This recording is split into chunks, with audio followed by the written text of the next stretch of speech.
So a couple weeks ago, somebody brought to my attention that there's a comedian on Joe Rogan show, and he's talking about his acid trip, and that his story parallels my experience with 30 hits of acid. Basically, that he ripped me off, right? So I went over there to check it out, and well, it's pretty clear the guy, definitely embellished his story using key elements of mine, like the hippie, the eyedropper, the duration of the trip, and some other things. But it's just my opinion. At the end of this, I'm going to play both clips back to back, not back to back, but side by side, kind of, so you can kind of compare and see for yourself, see what you think.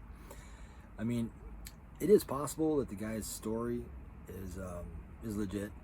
It's just highly unlikely. I mean, it's possible. It's possible that Jesus died for your sins and the Bible is the Word of God, right? No. I mean, it's possible, right? In an alternate reality, parallel universe, right? That's some weird abstract mathematical equation. It is possible. But it just seems more likely. Now, if you guys know stand-up comedians, like any of them, Dave Chappelle, Eddie Murphy, go ahead, pick one, right? The ones that get up there and usually tell stories, right? Not like they're Carrot Top guys, but the ones that storytellers like Eddie Murphy and shit like that. There's no way all these experiences could have happened to one guy.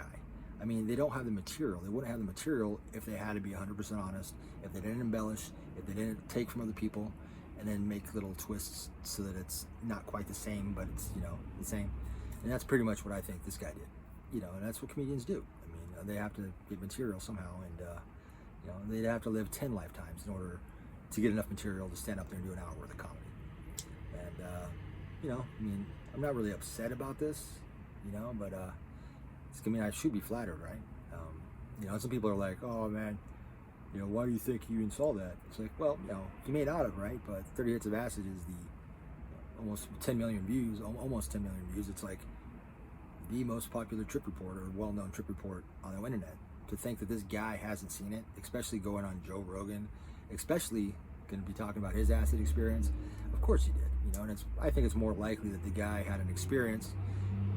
He's probably maybe done acid before. It's a loud fucking truck. But it just wasn't funny enough of a story. So hey, let's take from somebody else's story. Everybody knows this one. I'm just gonna twist it around a little bit, add a guy. It's just how you embellish things, right? I'm sure his friend exists. I'm sure there's a guy named whatever that guy's name was he mentioned, his buddy.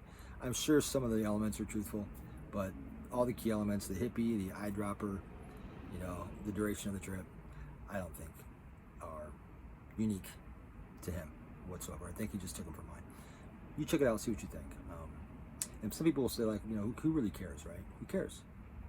Well, it's like this. Let's say you created something, whether it's a video, whether it's a song, whether it's wrote a book, a piece of art, whatever it is, right? Something that you created that's uniquely yours, right? And let's say millions of people enjoyed that creation, right? Not only is it a sense of pride for you, right?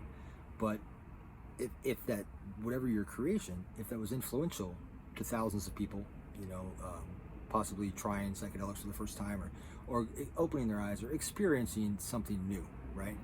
Then it becomes kind of instrumental, and it becomes more important, right?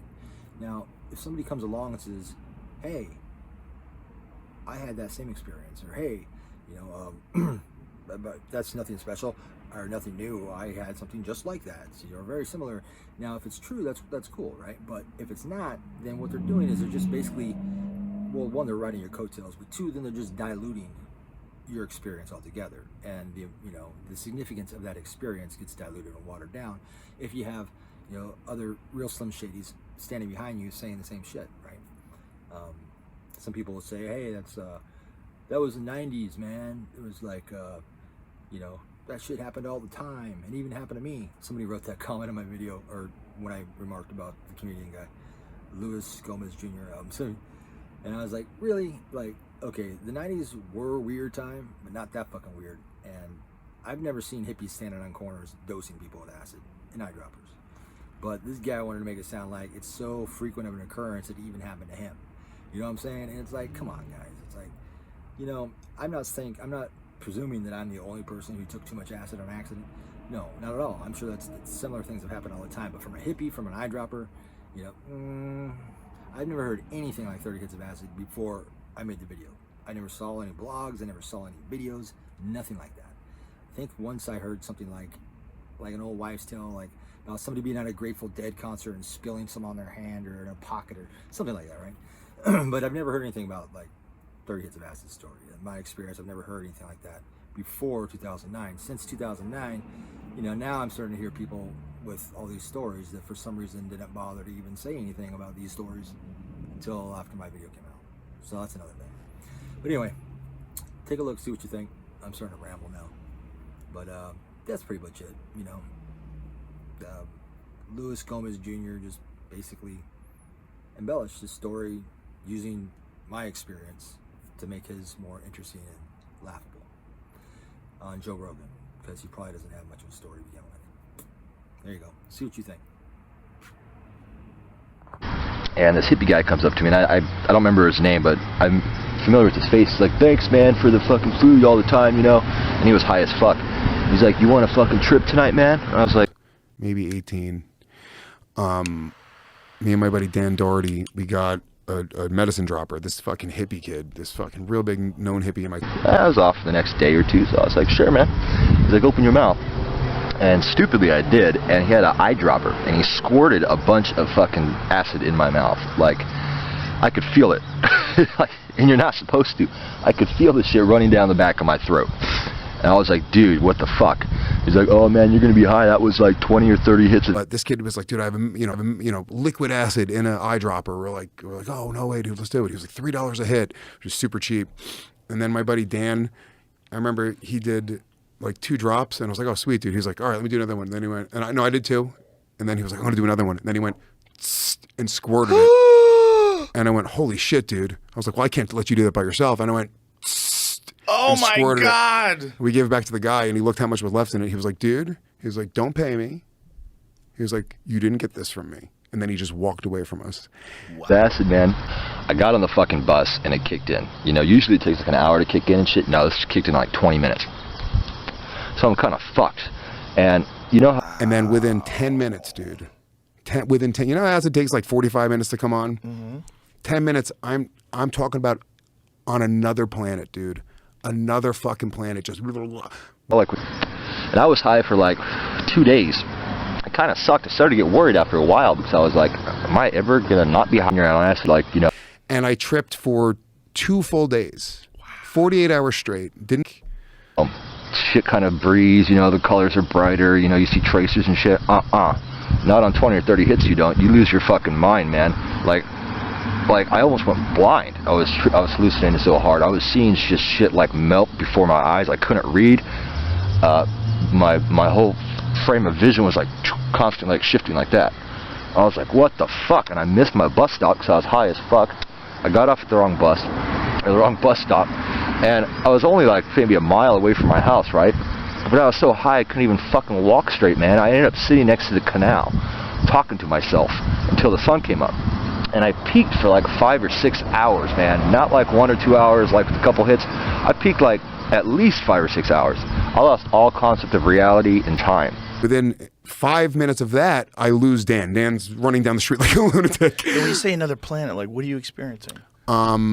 Just extreme, like, I